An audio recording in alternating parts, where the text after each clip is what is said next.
Hello and welcome to my training. Today we're going to go through some Facebook recruiting methods. In particular, there's three methods I want to go through. The 555 method, the Facebook chat method, and the method to search Facebook groups and fan pages for prospects. So let's get right into it.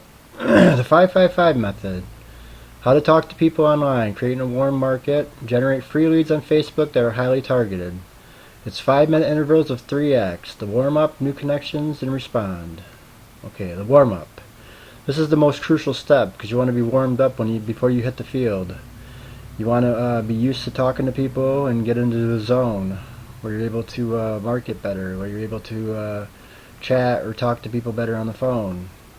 This is 5 minutes of talking to people you already know. Could be relatives, close friends, etc. Someone you feel comfortable talking with, that you can get a conversation going with, that you can get used to being in the zone of chatting back and forth. And this can be used in Facebook chat or phone calls, whatever marketing channel you're using that day. Okay, the new connections. This is the second phase of it.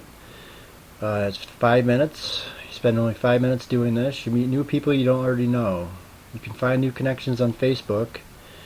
It could be in groups or on fan pages. You can look for comments on people's posts in groups, or comments on people's posts and fan pages, or just look at different people's profiles that you come across and see that something that you can relate to them, and you can start up a conversation.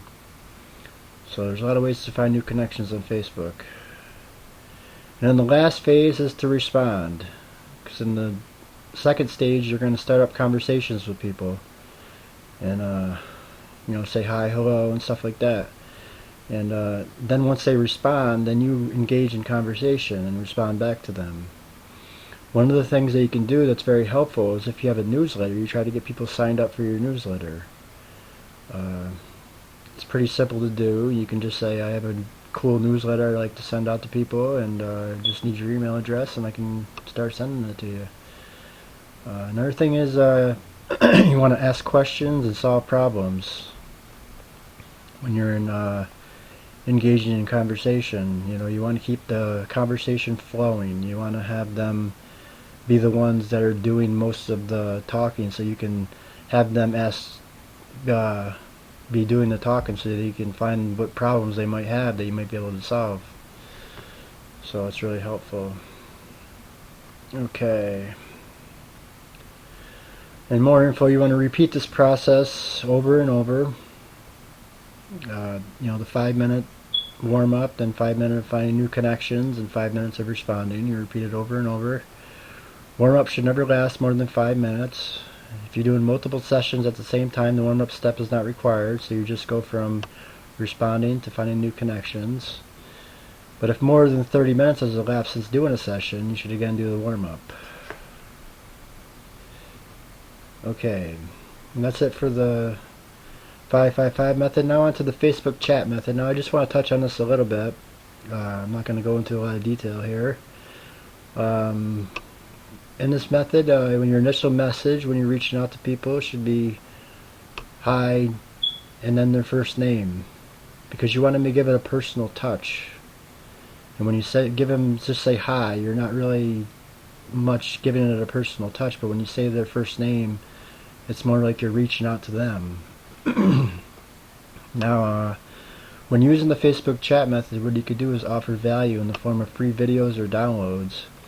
If you have any videos that you've made, tutorials or how-to videos or whatever that might be helpful to people, or if you have any downloads like ebooks or audiobooks or whatever that you can offer the people something for free, that you can give them value, because that's what people want. Now, don't just drop a link, because people don't like that on Facebook, and I don't think they like it anywhere. And I've had experiences with it on both sides of it. I've actually been somebody that has actually dropped a link on somebody, and I got a response that, wow, you didn't even get to know me first. You just wanted to drop your link and promote your business opportunity. You should have got to know me first, along that line. And I've been the one that's received them, as I receive them all the time in my inbox. Somebody saying, oh, in 3 to 5 days you could be making $500, or something like that, and it's like, I just don't even pay attention to it. So don't just drop a link, You want to speak about your business casually. After the first couple of messages, two or three messages go back and forth, then you can talk about your business casually. And then when asked, give them the link.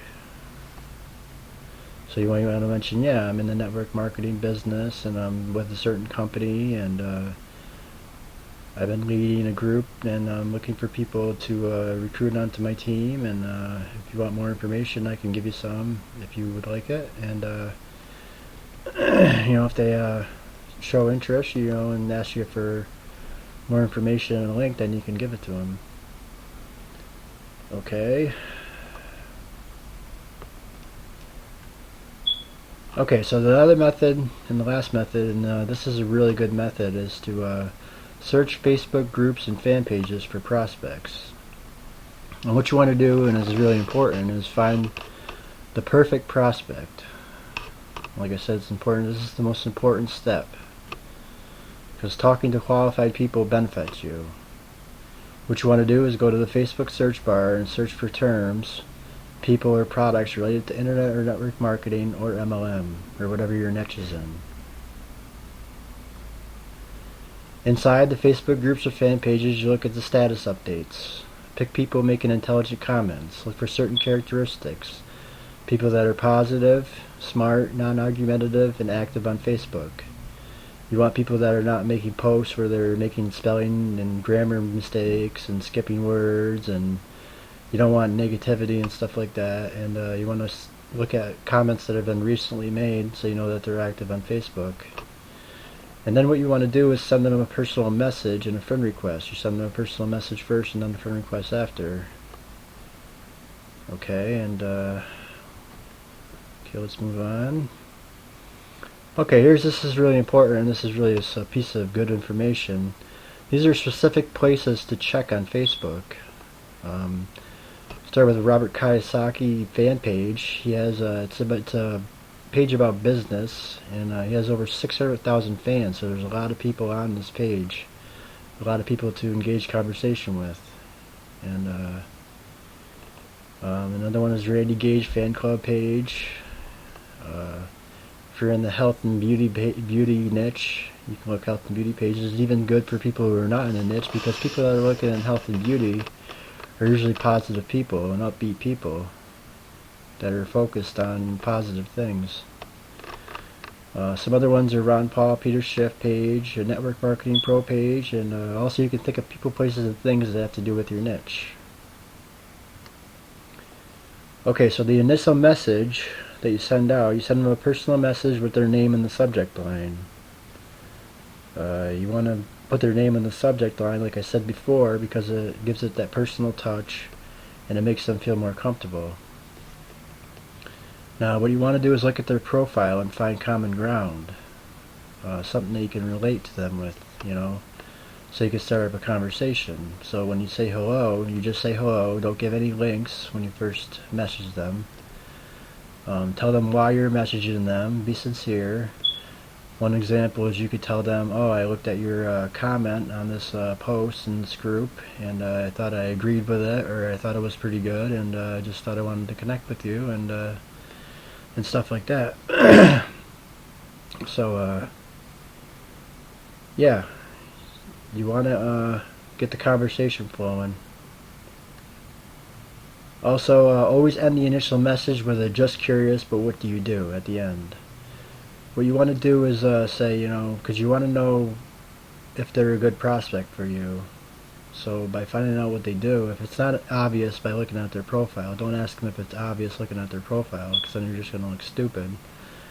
But just say, just curious, but what do you do? And then they'll tell you, and it can help you engage in conversation, because the whole thing is trying to get a conversation going with these people. Because the more conversation you get going with the people, the more apt they're able to be comfortable with you and trust you, and then all of a sudden they'll be ready to receive you pitching your business opportunity or selling your product or whatever you're trying to pitch. Okay, let's move on. This is really important. It's building rapport, which is actually more or less just trust and respect and confidence in you. And this is where people struggle the most because they lose patience. They want to move right on to promoting their business opportunity or selling the product. They don't want to take the time to get to know the person and have the conversation and build the trust, and it's important to do that.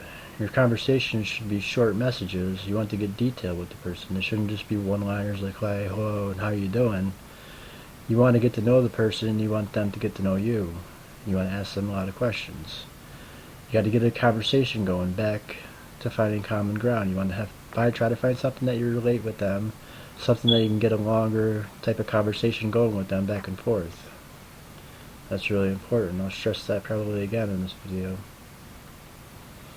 Basic rules to follow. Do make yourself out to be somewhat of an expert. Now, even if you're not a guru or an expert in a field, even if, like, let's say you receive training on something, then you use that training to teach other people, then you're actually placing yourself in a position to be an expert. Even though you're not the person who actually came up with the training, you're still using that training to teach other people. So you're putting yourself in a position to be an expert, and that's a good thing. You want to make yourself attractive. You want to be a problem solver.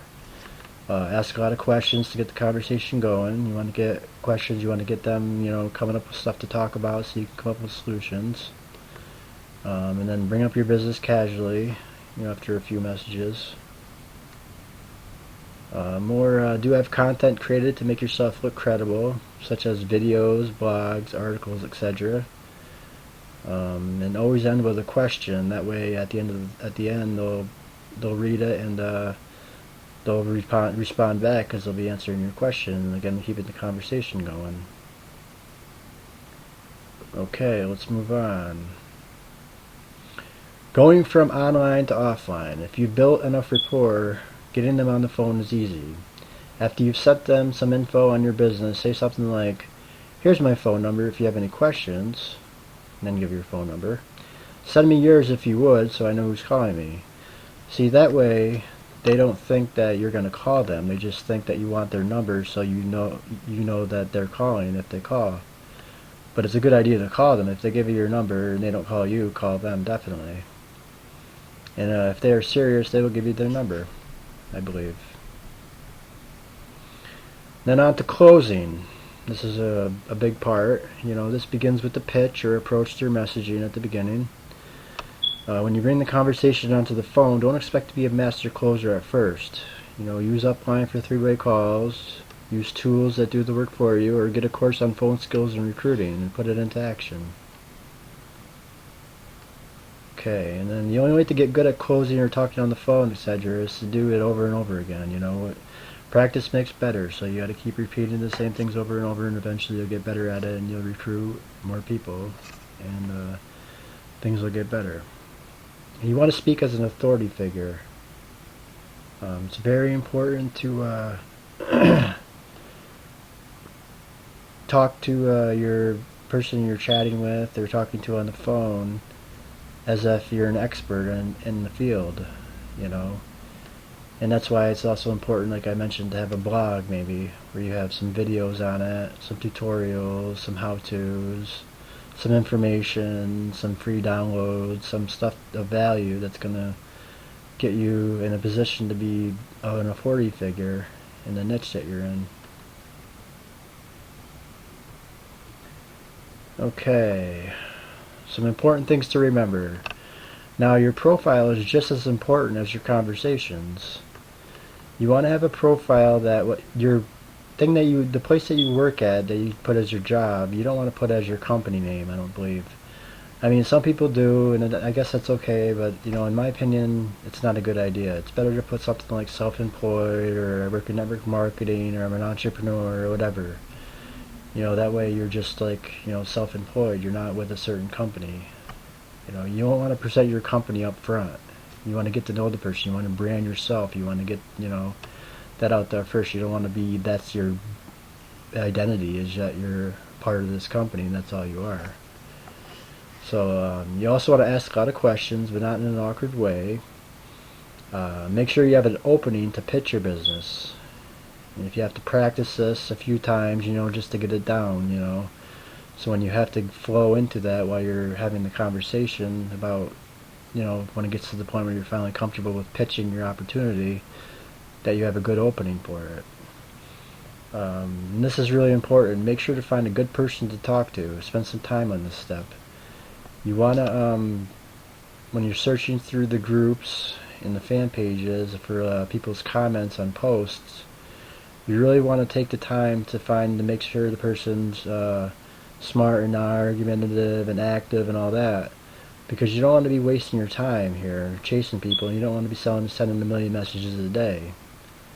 Because as we're about to see right here, because I'm going to have some final thoughts before I end this video, is try not to spend over an hour a day using these techniques on Facebook, and only send 5 to 10 messages per day to avoid being restricted. Don't be a spammer, because after a while, if you send a lot of messages and people mark it as spam, you're going to get restricted and blocked from sending messages, which basically takes this technique and throws it down the toilet. So don't be a spammer. Once again, give links only when asked. And so that's about it, and I hope you got something out of this video, and I look forward to seeing you again on the next video. Thanks, and have a good day.